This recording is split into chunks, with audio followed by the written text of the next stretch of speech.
Hi class, welcome to our first lecture in Political Science 2.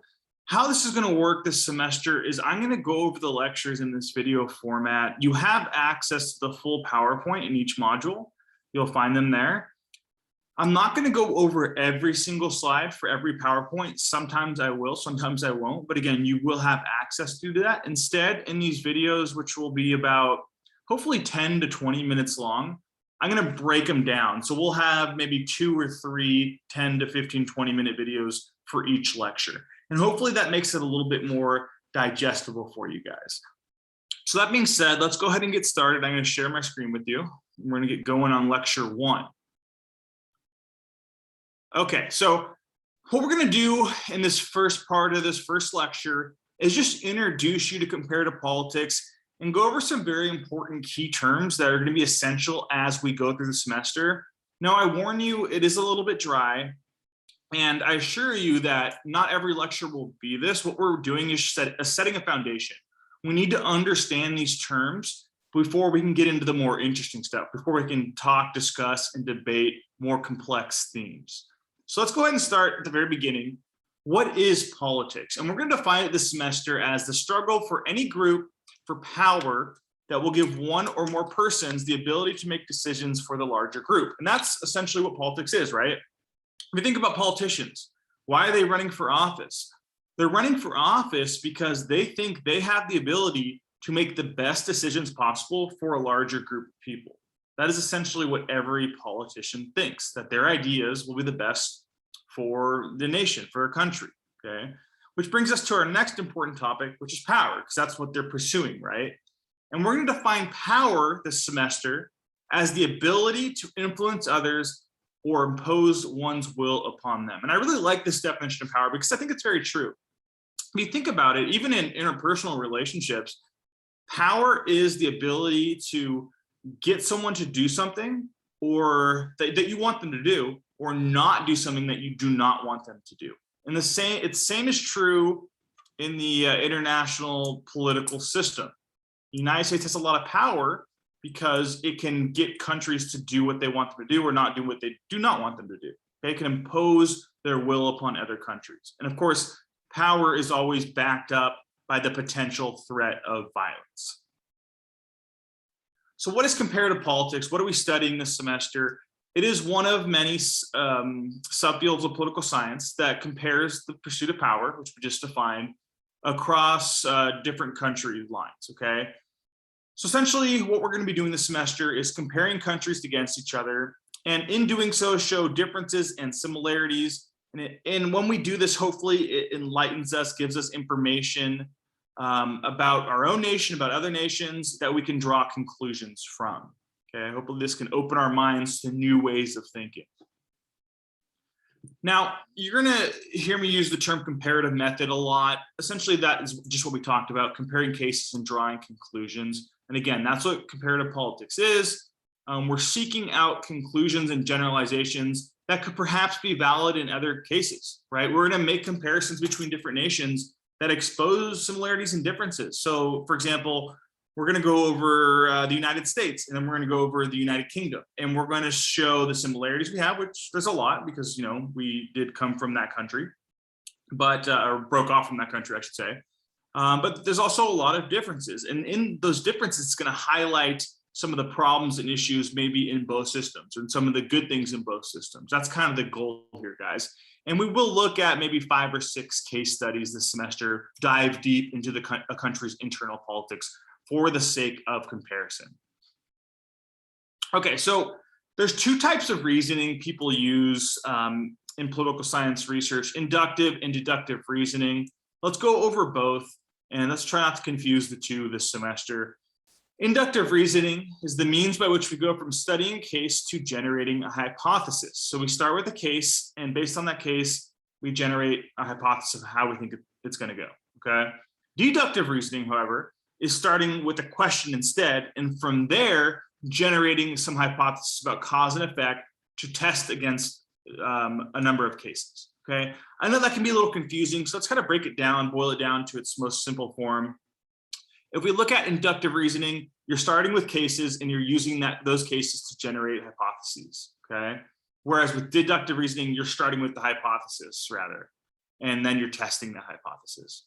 Okay, so what we're going to mostly be doing this semester is looking at cases, and from those cases, from comparing those cases, we'll be generating hypotheses. So we're going to be using a lot of inductive reasoning this semester. Other key terms, and I know guys, key terms can be a little dry, but we got to get these out of the way. Correlation versus causal relation. What's the difference? It's very important that you know this, okay? A correlation is just an apparent association between factors and variables, where a causal relation is direct cause and effect. So let's see if we can think of an example here. I think I have a good one. Someone noticed, I believe this was in like the 80s, that there was a relationship between ice cream sales and violent crime, murder basically, right? So they noticed that the more ice cream sales there were a summer, the more murders there were a summer. So would we say that observation would be a correlation or a causation, right? It's a correlation. So what the actual causation is in that example is heat, right? So in the summer, when it's hot, people buy more ice cream because that's, you know, the best time to have ice cream. But when it's hot, people also get frustrated, they get aggravated, and they're more likely to commit violent acts like assault and murder, okay? So the causal effect here is the heat.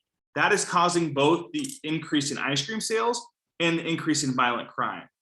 The relationship between ice cream sales and murder both stem from the heat. It's just a correlation, not a causation. Buying and eating ice cream does not cause murder, I assure you, okay? Or else I would have murdered a lot of people because I love ice cream, all right?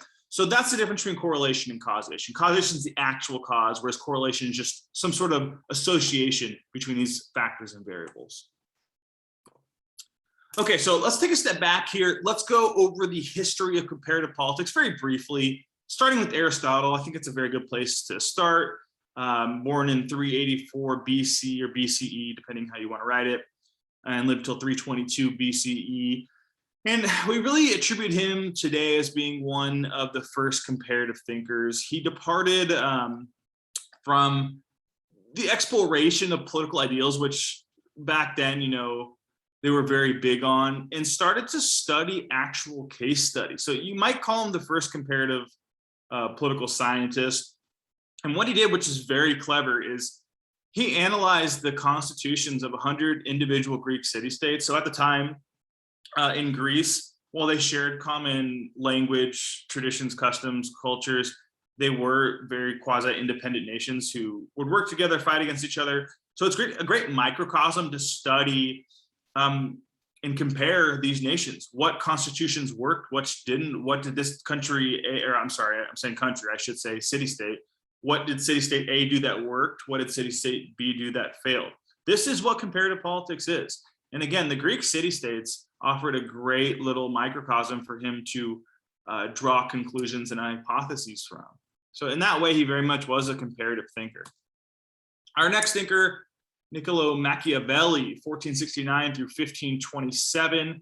Machiavelli's most famous work is The Prince. And if you haven't read The Prince, you're obviously not required for this class. I highly recommend it. It's a very, very interesting book because it essentially talks about power, okay? But he also talks about morality and the use of the utility of morality. What is morality? Perhaps morality is different to a leader than it is to a common person. I'm not going to go too far into that, but for purposes of this class, he analyzed political systems and drew conclusions for practical use, right? He wanted to write on how to be the most effective leader. And again, I really highly recommend you read The Prince, but you're not required to. Yeah, and for his work in these comparisons, he's considered by many to be the first modern political scientist. But, you know, of course, that's up for debate. I have a short video on Machiavelli that kind of explains who he was, where he came from, and kind of his worldview. I recommend that you watch it. It's very short. It's very interesting. Again, not required to, but I highly recommend you do. Some other notable comparative, I should say, thinkers. You have the Renaissance guys. You have Hobbes, Locke, you have Rousseau, Montesquieu. Later on, you have Karl Marx, of course, famous for Marxism. And then later on, you have Max Weber. And there's many more I didn't include on this list, but just so you get an idea throughout history, some of the more famous comparative thinkers. I'm not going to test you on these names or anything. And for the record, you will have study guides before each test that will be very comprehensive. Okay, so let's talk a little bit more about the history of comparative politics. You don't need to take notes on this section. I'm just going to lead you up to where we are today. So by the early 20th century, political science as a discipline formally existed. It was being taught, but it was more political journalism, analyzing what was going on in the world at that time, right? And less focus on comparativism. And you can understand why. A lot going on at the time, right? In the turn of the century, you have major wars going on. So it makes sense that they're covering what's going on there in their time period. This started to change after World War II. You got universities began to switch emphasis more onto studying human behavior, all right, and away from studying political journalism. So this progresses, and by the mid-20th century, most of the focus was on Western ideals, okay? And you see a lot of this in academia, particularly political scientists in the science in the 20th century, a lot of emphasis on Western culture, and that's a big flaw of political science. Not a lot of focus on the East. It's changing, but slowly. So you have a lot of research in this area. And through this shift, we get political scientists come up with a theory called Modernization Theory, a very famous political science theory, which is the belief that once countries modernize, they would become capitalist liberal democracies, okay? So basically what they're saying is when countries develop, okay, when they go away from undeveloped countries or third world countries, as they used to call them, as they modernize, as they progress economically, societally, they're going to become naturally capitalist democracy, because that's really, according to these political scientists at the time, maybe the only avenue for success. And this is, of course, a controversial theory, and there are many flaws to it. Now, going on from the 50s to the 60s and 70s, you get a political science switch from the study of political institutions to individual political behavior in a more objective and quantified way. This is known as the behavioral revolution. And their hope was not just explain, but also to predict political behavior, which is a tall order. Anytime you're trying to predict political behavior in political science, it is very difficult. And you'll see why throughout the semester, because there's a lot of problems, and we're going to go over some of those problems at the end of this lecture. So, as I said before, we went back here.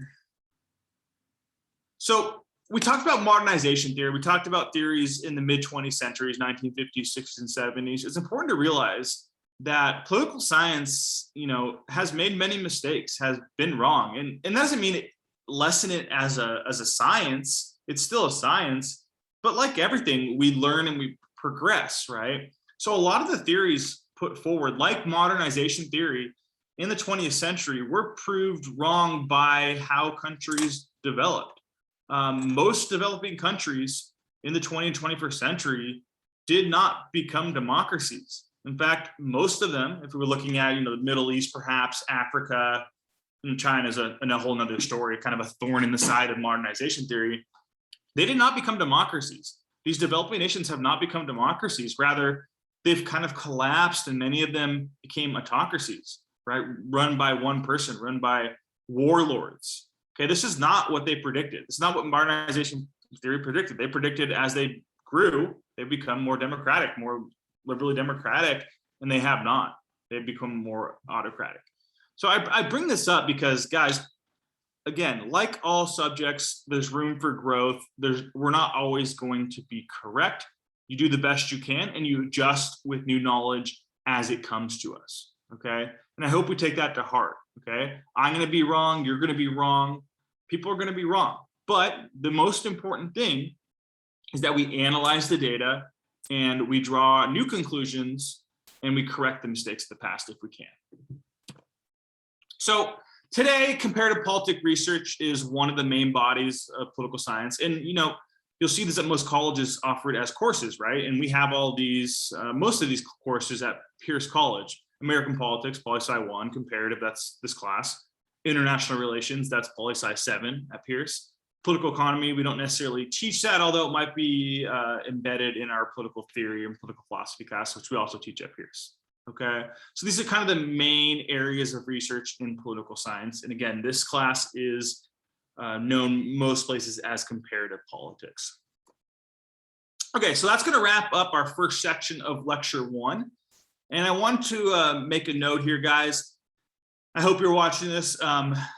Please, please, please feel free to reach out to me at any time. I'm very good at answering emails and messages on Canvas. I have weekly office hours. If you can't make those through Canvas, I'm happy to schedule it at a different time. I'm very open to answering questions. There's no bad questions, and I hope you will take advantage of that. So that concludes our first part of our first lecture. I will talk to you guys soon.